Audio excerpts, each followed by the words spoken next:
Hi, guys. It's Cliff, and this is another interview. And I've got a very special guest. Uh, I guess Dr. Mason Jr. is on the line with us tonight, and hopefully he's going to give you some tremendous insight onto why things have gone the way they've gone for you in your life. Maybe you can take a minute and introduce yourself and tell people a little bit about you who aren't familiar with you. Certainly. I'm Dr. LeGrand Mason Jr. I'm a psychologist and life and relationship coach. I'm in private practice in Los Angeles. And I'm also the author of an award-winning book called The Five Pitfalls of a Relationship. What they haven't told you, why your love life stinks. And for any of the fellas out there that have gone through a series of relationships and find yourself to be what I would consider a serial dater, you've got a new interest every 6 weeks to 6 months because the previous one didn't work out. I help you address that with the 5 pitfalls. And you let me know when I can start explaining what those pitfalls are. That's certainly up to you whenever you're ready to launch into it. I'm definitely all ears. I guess maybe we can step back a little bit. Maybe you can tell us a little bit about your own history with women, and I guess a little bit leading up to how you learned about these pitfalls, sort of thing. Thank you. I will do that. My experience with women, even girls, is that I always had a great personality, but I didn't have the physique to fit my personality. So often girls that I had an interest with, they liked me, but it was like it stopped at the mezzanine, so to speak. I could never get them to the next floor. And so oftentimes I just said, hey, I'll just wait for the next opportunity. And I was fortunate. I found a very beautiful woman who was highly intelligent, motivated. Not only did she like me and that I liked her, but we found out that we could love each other. And to me, that was important, that we liked each other along with loving one another. And the 5 pitfalls, essentially, it took many years. It took 13 years to put the book together, to finally finalize it. It came from me extrapolating and taking information, ear hustling at the coffee shop, the water cooler, when women were talking about the guys that they were dating, how it wasn't working out. And of course, guys, and taking a break at the coffee machine or taking a cigarette break, talked about how the ladies that they were seeing, it wasn't happening. It didn't go off very well. And I started accumulating that information over the years. And as I got involved in behavioral science, mental health, that's when the bell rung. When it comes to relationships, it's not about a how, it's about a why. Why isn't it working? Is it me? Is it them? Is it the environment? Is it the job that I have? There's so many aspects, nuances to having a successful relationship. And it doesn't always have to be intimate. It could be just a nice starting relationship where you get along, you like the same music, you like the same types of movies, you have the same interests in books, art, what have you. Even education, you might be co-workers and have the same education and occupational interest. But once we click on to that next level of intimacy, where does it go right or where does it go wrong? Or does it just have an expiration date? We buy milk all the time. We buy dairy products, and guess what? Has an expiration date, correct? And I often think that sometimes in relationships, it's not necessarily that it was wrong. It just wasn't going to work out.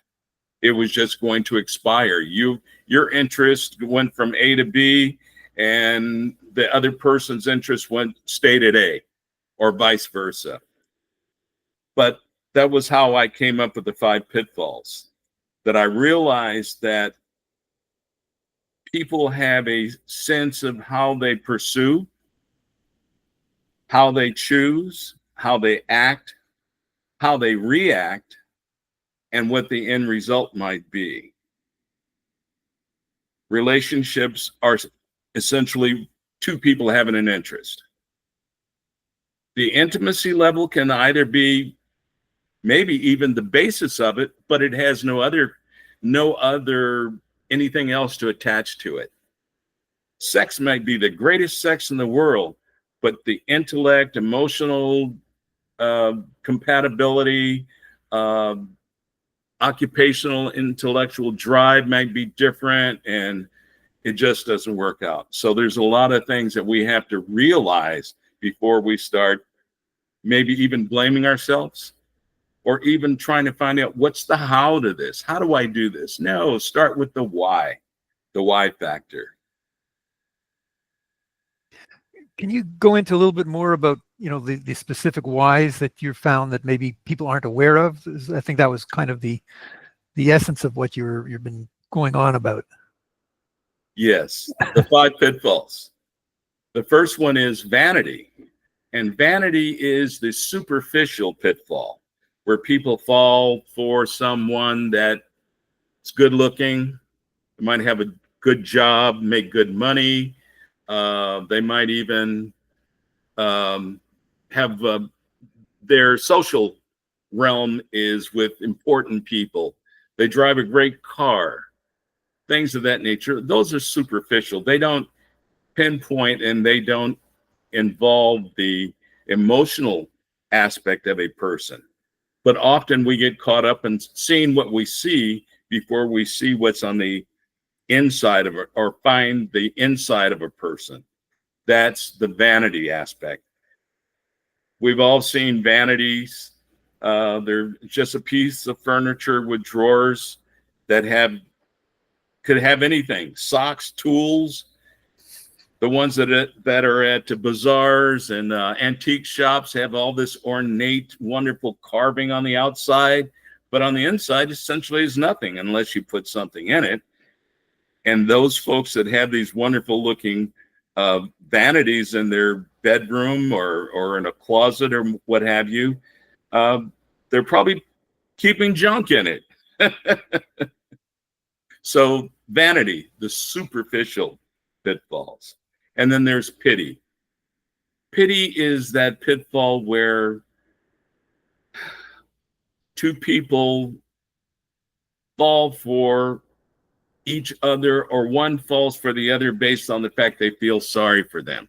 It's the feel sorry for pitfall. And that one has probably the quickest expiration on it, because often what happens in my experience, my interviews, my research, is that people will take advantage of people who feel sorry for them. And that can go south really fast, to the point where they essentially practice disrespect versus respect and appreciation. So that's pity, the feel sorry for. And in addition to that, the person who is being felt sorry for could also start feeling sorry for the other person. And when this median kind of starts passing over one another, it just never hooks up. That's when that fails. Let me get to the third one. It's a big one. Desperation. Desperation is the pitfall that you lower your standards. You're just tired of being alone, lonely. Maybe your family invites you to a big family wedding, and you don't want to be the lone person in the group. So you just invite anybody. And perhaps that person doesn't fit the type of personality that your family might be looking for, or you really wanted, but you got somebody. And that's desperation, just picking anybody and anything, settling for, lowering your standards. I was doing a radio show locally, and I said, sometimes people are so desperate they'd find a 6-armed, 12-toed monkey to take to a family event because they're desperate. They'll take anything. Oftentimes, what can happen with that in desperation, the other person might feel like you really like them and get caught up in the relationship. And then it goes south again. So based on that criteria, that's a pitfall. The fourth one, this one is one that's nationally and maybe even internationally a problem. And that's entrapment. By forcing someone to stay in the relationship by either getting pregnant or attempting to get a person pregnant to make certain they stay in your life. Maybe there's some litigating circumstances like you're in a joint lease. You have a joint cell phone, wireless cell phone bill, things of that nature. And you don't allow them to get away based on that attachment that keeps them in. When you know good and well, you should have. You should have just, hey, you need to go. I need to go. We need to part. It's just not working out. I make comments. I wrote in my book about, and I happened to have the opportunity to meet television judge Lauren Lake a few months ago at a conference. And I complimented her on her previous show that is still in syndication elsewhere called Paternity Court. And oftentimes paternity situations came up when the other party, either party got pregnant or made certain that person got pregnant and wanted to stay in the relationship. And that was the chips that they played to keep that relationship going. So that creates a real conundrum, especially with the children of that type of relationship. The fifth and final one in my book, because I'm certain somebody out in the world has got more pitfalls they'd like to contribute. But the last one is entrapment. And entrapment essentially has a little bit like spite. Pardon me, spite. Spite has a little bit like entrapment. Spite is the pitfall where you're supposed to get out of there. It's not working, but something is keeping you from quitting. I've had a couple situations and people that I've been in counseling and doing therapy with, that family members came to them and said, you seem like a really great person. You treat them so well, but they're going to eat you alive. You need to get out while you're alive.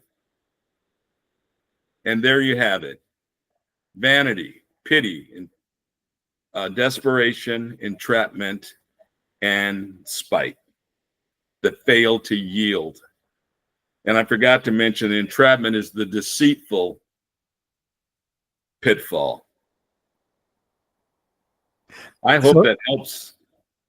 What can you maybe tell us a little bit about maybe some of the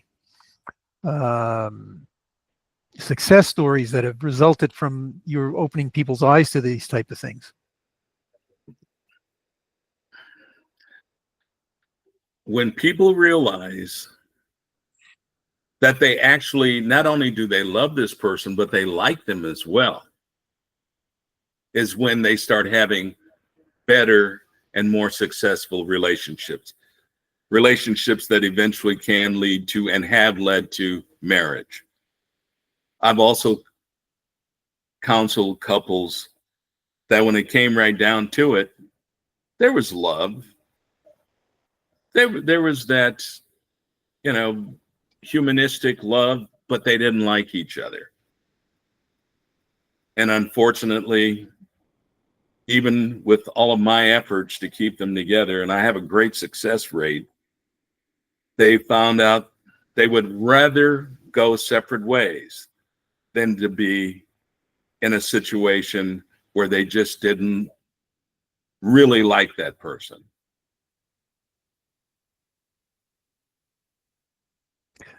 Okay, well, I was wondering about some success stories of how where you've sort of opened people's eyes to this, and this helped them to have a more positive experience. Yes. So starting off, knowing that the other person actually likes you, they appreciate you. It isn't the superficial part of you, it's the emotional, internal part of you. That's where I was able to help people. And that's family members, co-workers, um, people that I've had a conversation with sitting in a coffee shop. And I don't know, I think God put on an invisible billboard over my head and says, this guy is easy to talk to. And people would come and give me their tale of woe. And that was without me telling them what I did for a living. After listening to me saying, like is the very beginning, the very essence of love. It's something that you can't wear, you can't smell, you can't taste, you can't feel, you can't hear. It's just something there. It's kind of like the sixth sense. If you like that person and you find out that they like you, is where the great success comes in. Everybody can love anybody, and we can get out of whack by loving somebody who doesn't love us back. They might respect you. They might even like us to a certain degree, but not to the same level. Do they like you even in spite of? In spite you're skinny, in spite you have no muscles, in spite you are overweight, in spite you're bald, in spite you only have a high school education, in spite you take the bus everywhere you go. Does that person that you're pursuing for an intimate relationship, do they like you in spite of those things that often the superficial relationships kind of get caught up in? Ladies like guys who look fit, who are very positive in their mannerisms. But if they like you because you're a little bit subdued, you have a great conversation, you're polite, you're respectable not only to them, but to others around, you've got a great catch right there. And if they like you for that, I'm going to say 90% chance that they can learn to love you in So, spite of the superficial elements that often people are attracted to. so have you had some stories of where people didn't really realize, why they were not happy in their relationships, and that you've opened their eyes and they were pretty surprised to see that that's what was really going on? Yes, unfortunately,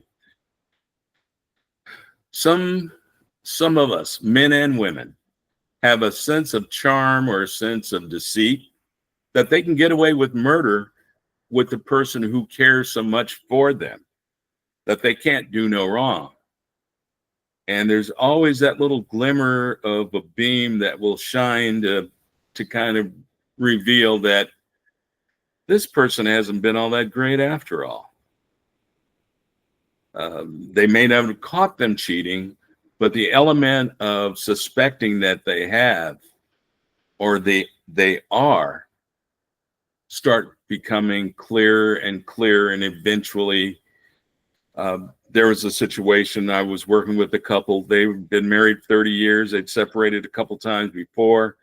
I helped them out for about a year. Finally, there was an incident when they were traveling that kind of broke the camel's back. And they ended up separating and deciding to divorce. Well, that sounds like you helped them realize what was really going on there, and probably better off not to prolong a bad situation.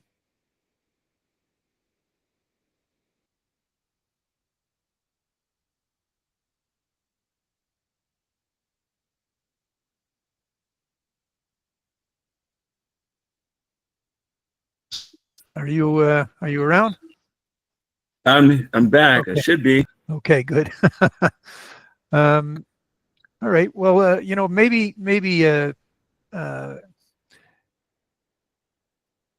I guess another question I'd like to ask you is, like, can you think of some situation where the insights that you provided about the why have really made a profound difference in someone's life?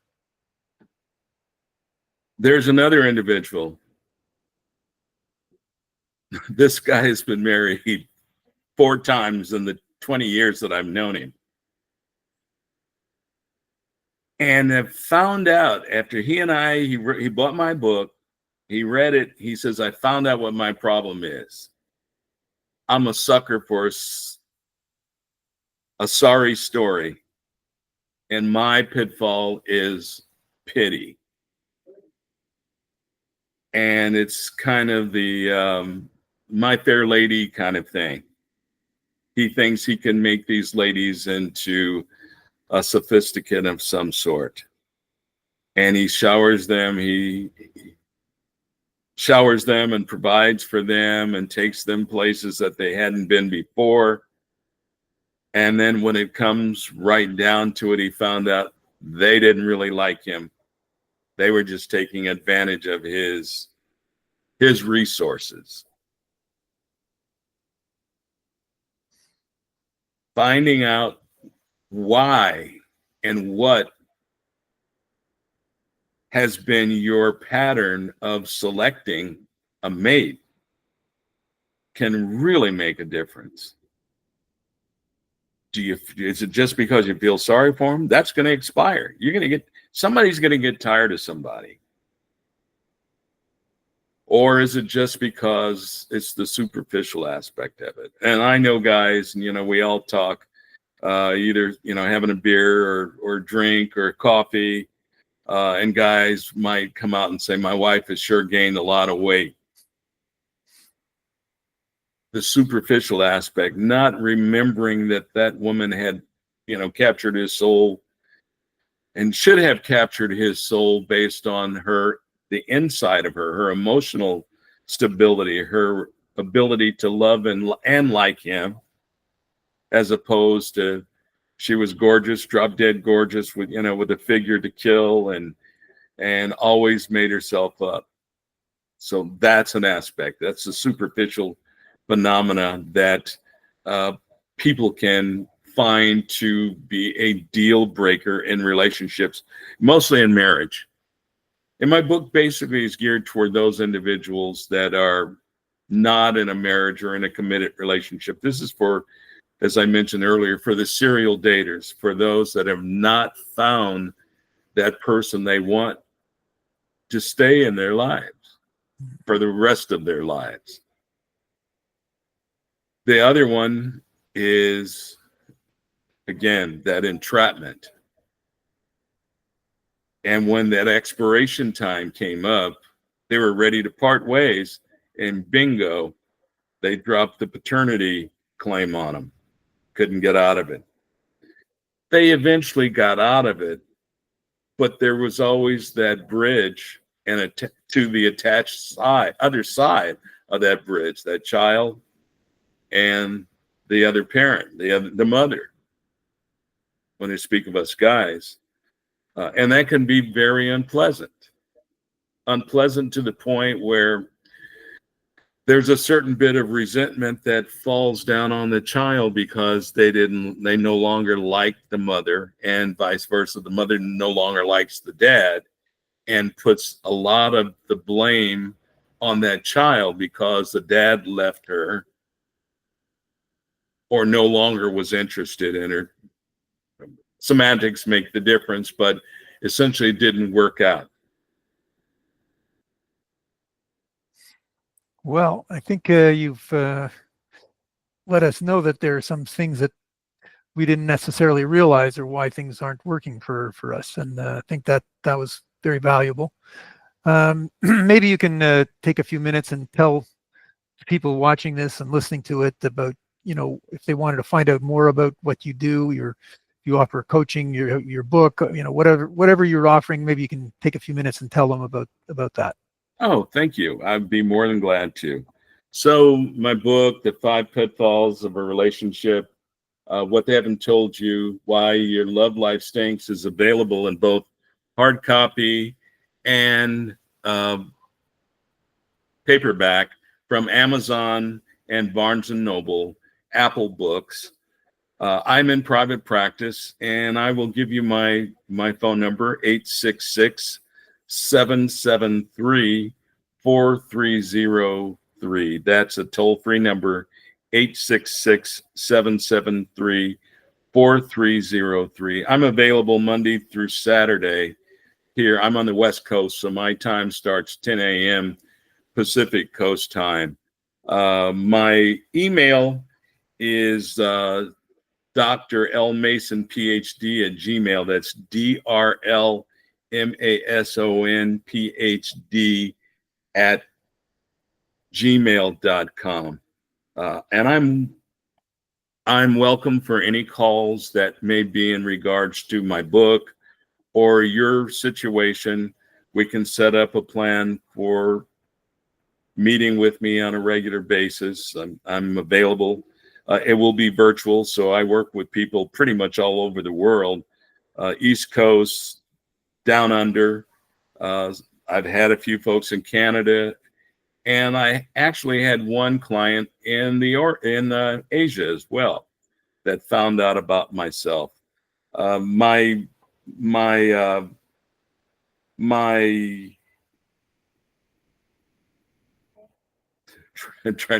I'm thinking of 29 different things at the same time.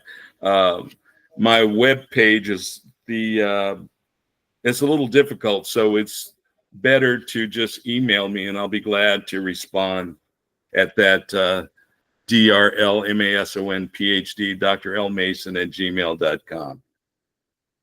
I enjoy speaking as well, so if anyone has an organization, another podcast presenter would like to have me on, I'm glad to do so.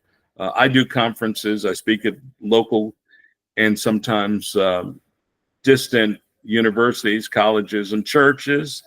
My experience also, I was a consultant for relationships and families with the Department in Health and Human Services with the Administration for Children and Families, ACF, some years back. And I also was the CEO of a local nonprofit organization that provided counseling services for families and individuals on parenting and so forth. I'm still involved with the National Fatherhood Program. In fact, that was the conference that I was referring to last month, a couple of months ago. Fathers who are not with an individual but have children, it's important for them to have and be able to have a successful relationship outside of their child's other parent. And having the core of my book, The 5 Pitfalls, having the 5 pitfalls to refer to can essentially help finding the right mate that works for you. I believe everyone, let me rephrase that, most everyone is capable of having a meaningful and loving relationship as long as they know their whys. They like somebody and they're willing to build that why, like, to love. And as I was mentioning earlier, I was fortunate enough to find someone to be in my life, and it's been 52 years, my wife and I.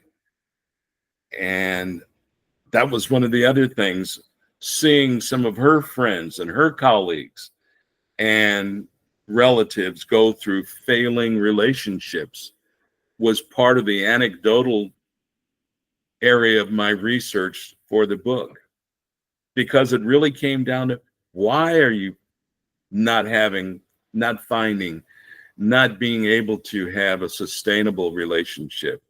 Why is it? Not how can I have it? Because when you find out your why, the how will come. Well, it's been a pretty enlightening evening, and I appreciate you taking the time with me to explain your thoughts and reasonings. And I'm hoping the people watching this will get a lot out of it, and that you'll hopefully hear from a few of them for further pursuit of what you have to offer them. I appreciate that. Thank you so much, Cliff, for having me, and the best of luck with the rest of your podcasts as well as my own. That sounds good. All right. Well, look, have a good evening, and we'll talk to you again soon. Thank you.